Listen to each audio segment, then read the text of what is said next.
Jennifer, how are you today? Good, how are you? I'm doing very well. It's been all DACA all day. We knew this announcement was coming this morning from Sessions. What's the response been inside the Beltway? Well, I think the most notable response is that from Barack Obama. He's been very noticeably silent on most initiatives that Donald Trump has undertaken since he was elected, which is common, especially when a president from another party takes over. And in fact, a lot of his statements have sort of been subtle, or he'll tweet something that Nelson Mandela said. He won't explicitly take a position. And today he did, which I think highlights the importance of this issue and the potential for real partisan rancor and real division within the Republican Party as well on Capitol Hill.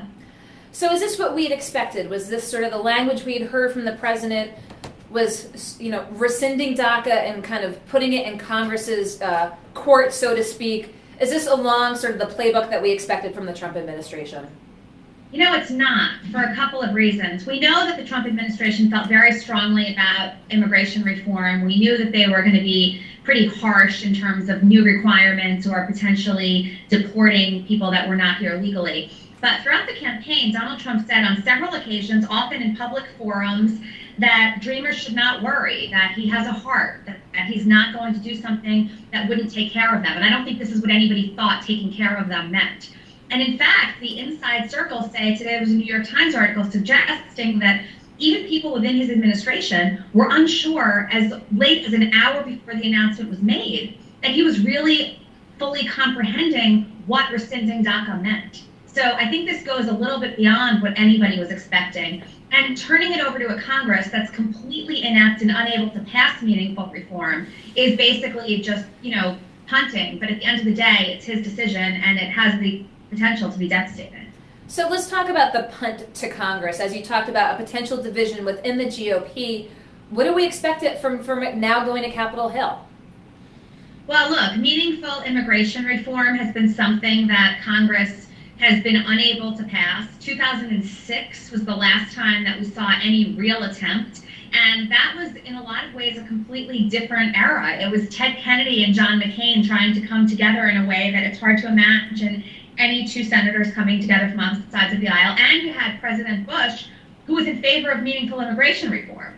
So if you couldn't get it done during that time and under that scenario, it's hard to imagine that we're going to see anything meaningful happen right now. I don't know. The stakes are very, very high, and it could be that this is not pressure that Republicans, especially in border states, are going to want to deal with as they head into the 2018 election. But, this is not, I think the prospects of anything passing are pretty low. And we've already seen there was an event in Central Falls this afternoon. I know there's one planned here for the State House on Friday. Talk to us about a little bit what you expect to see. Will public pressure have any bearing on what happens moving forward? Look, I think public pressure has been important for debates regarding healthcare reform. I think with immigration, it's a little bit more difficult. And it's more difficult because you're in a lot of ways relying on people who have been beneficiaries of DACA and of the executive order issued by President Obama, who aren't necessarily politically active themselves, who don't necessarily have these big interest groups working behind them or on their behalf. And so it's far more of a grassroots kind of effort. Now, it's far more heartbreaking also when you hear the stories. I mean, I've been glued to the TV for the last 48 hours, and it's just one incredible story after another. And, they're all success stories as well. So that has the capacity and the potential to sway, but at the end of the day, in a lot of these districts, especially districts that don't have high immigrant populations, I just don't know if it's going to be powerful enough. And you talk about meaningful immigration reform, as going back to '06. I mean, let's talk about how DACA came to be in the first place. An executive order by President Obama. Did that leave itself vulnerable for obviously an administration on the other side of things to come in and pull the rug out from underneath it? It did, but the alternative was nothing, because there was a Republican Congress that was unwilling to move forward. And so what President Obama did was, at least for 4 years, guarantee some degree of safety and security to children that were brought here, often completely unaware that their status was what it was, completely unknowing what the future had to hold for them. And if they were to be deported right now, they'd be going back to a country where they have absolutely no ties, no relationship, no familiarity, and in many cases also can't even speak the language. So, I think, yes, in an ideal world, Congress would have passed and President Obama would have signed immigration reform that allowed Dreamers to have this kind of status. But given that Congress was unwilling to work with him on this, and given that the Republican Congress had no interest whatsoever in moving this forward at the time, this was still a landmark achievement of the Obama administration, despite the fact that it was ultimately vulnerable, like all executive orders are. So let's talk. Does it become a political football? If it gets kicked over to Congress, Congress doesn't do anything under this administration, it gets rescinded. Does it become a campaign issue in 2020? Oh, it becomes a campaign issue in 2018. And given that the Democrats in the House only need 24 seats, and 23 of those seats are already in districts where Hillary Clinton outperformed Donald Trump, and a Republican currently holds that seat. This is something that the House Republicans in 2018, the House Democrats in 2018, I would assume, would be willing to move forward. Now, the extent to which the Senate is willing to work with them becomes tricky, but I don't think that it winds up sort of going away until 2020, and then you hope that a Democratic presidential candidate brings it up. I think if Congress is not able to act, and in 6 months this rescinding really does take effect, from that moment on, it becomes a campaign issue.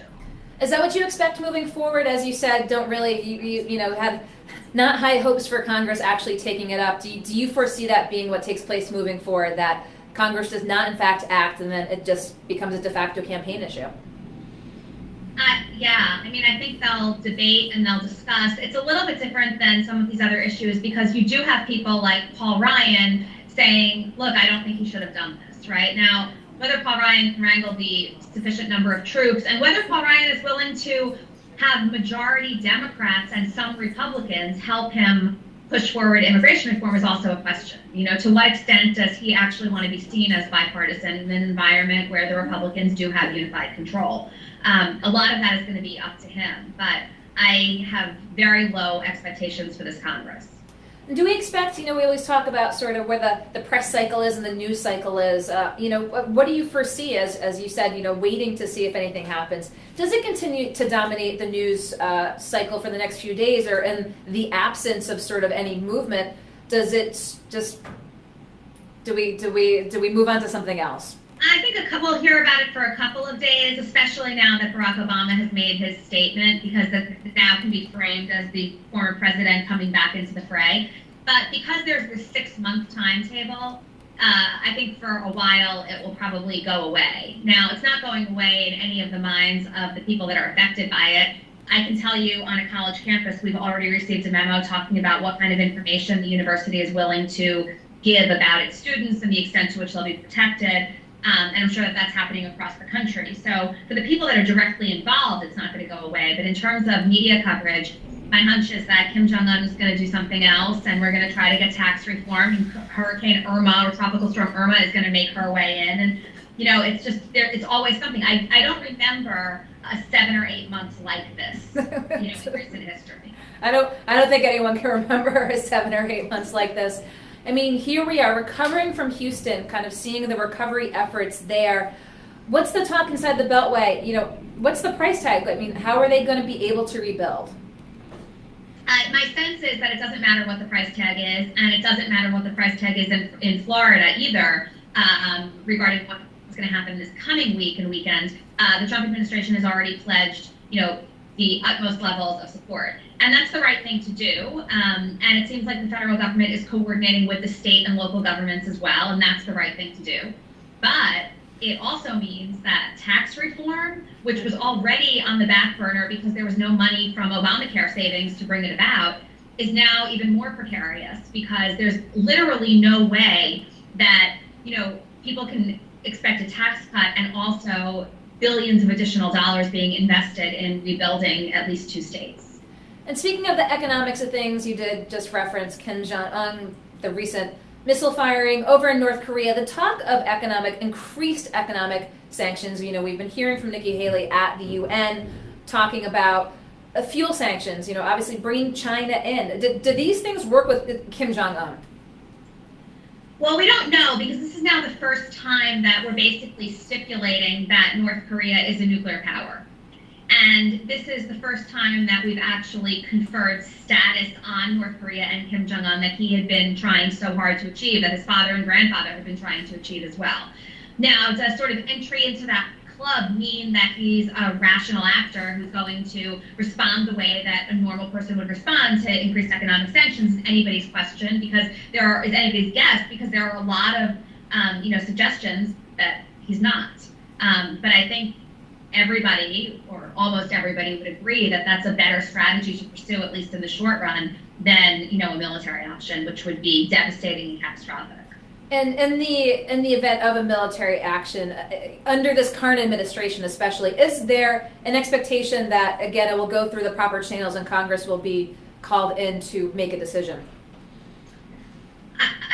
I mean, I don't know. I assume that would be the case. I think that what's a little bit different about this administration is that you've got a Secretary of Defense and a Secretary of State who aren't necessarily on board with the kinds of things that the president says. So if it's true that at the end of the day he does defer to the generals and he does defer to the people who are the experts when it comes to military action, then I don't know that it would actually get to Congress, because it seems to me that both Jim Mattis and Rex Tillerson would prefer any alternative to explicit, overt, boots on the ground kind of war.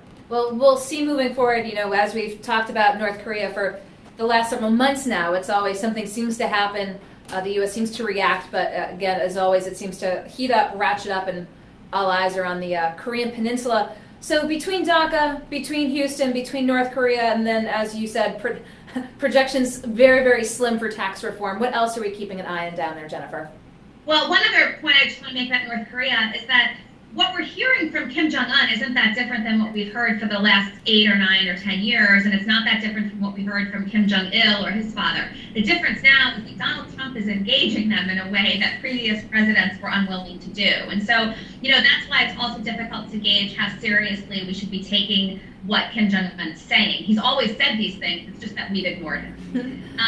Strategically, not because we don't take him seriously, but because that was a legitimate strategy to pursue. Well, as far as everything else is concerned, I mean, infrastructure seemed like it was going to be the one area where maybe Donald Trump would be able to have a legislative success. And I think that what we saw in Houston and Louisiana and what's probably going to happen in Florida makes that very unlikely as well. All of that kind of money is going to have to rebuild, a very small number of towns. As you said, 7 or 8 months, unlike any other in history. Always appreciate getting your perspective down inside the Beltway. I know you're busy there with school, so we appreciate you taking the time to give us the scoop up here in Providence. My pleasure. Okay, thanks, Jennifer.